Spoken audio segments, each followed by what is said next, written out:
तू ही तू। अज जो वीडियो मां इन करे तो ठाहियां कि अचण वारे 2-3 ॾींहंनि में 3 अगस्त अचण वारी आहे। इहो ॾींहुं शायदि ई कोई विसरी सघंदो। इहो असांजे जीवन में इन ॾींहं जी ॾाढी अहम भूमिका आहे। त मूंसां खोड़ ॼणनि सवाल कयो कि 3 तारीख़ साईं जन चोलो छॾियो हुयो ऐं उहे हिन दुनिया में न आहिनि। त मां सभिनि सां केवल हिकिड़ी ॻाल्हि चवंदुमि ऐं उहा ॻाल्हि इहा आहे कि उहे कॾहिं बि किथे विया ई न आहिनि। असां हमेशह हिकु शब्द ॻाईंदा आहियूं, मर्द अलाह जा मरण जा न आहिनि। त जेके मर्द अखर अचे थो उहो मर्द हे न पुरुष न, उहे मर्द थींदा आहिनि अलाह जा प्यारा सच्चा पैगंबर। उन्हनि जो कॾहिं बि मौत न थींदो आहे। उन्हनि जो पंहिंजो शरीर समर्पण थींदो आहे।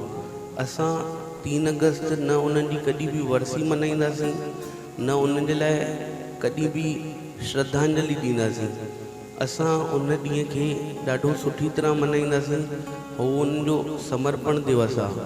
उहो असां संगत खे ई सम्झणो पवंदो कि उन्हनि पंहिंजो शरीर जो समर्पण असां प्रेमियुनि जे लाइ ई कयूं। ओॾीमहिल समय कहिड़ो हली रहियो इहो सभिनि खे ख़बर आहे, कोरोना जो समय पियो हले ऐं उहे ई सभु परेशानियूं उन्हनि पंहिंजे मथां खणी करे सभिनि प्रेमियुनि खे पार लॻायूं।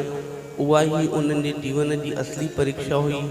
उन्हनि जेको बि जीवन में पंहिंजे कमायो हुयो उन ॾींहं ते ई उन्हनि समर्पण कयो।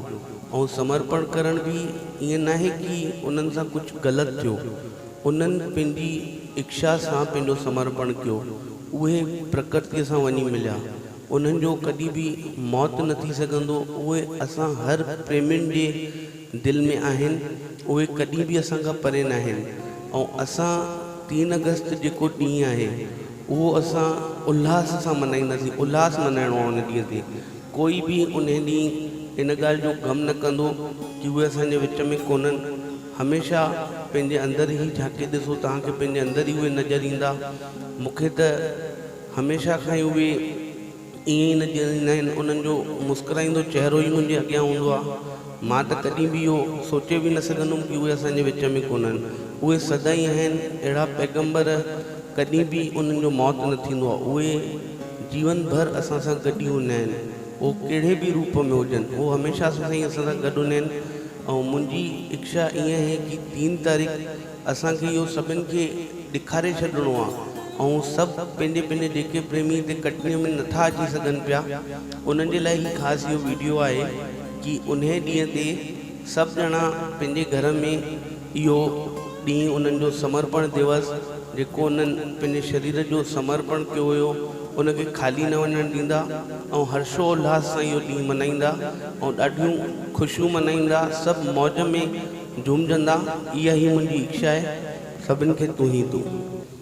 जाते काथे आ मुंहिंजो यार, जाते काथे आ मुंहिंजो यार, जाते काथे आ मुंहिंजो यार, जाते काथे आ मुंहिंजो यार। आहे नज़र नवाज़ो ओ आहे नज़र नवाज़ो यार जी।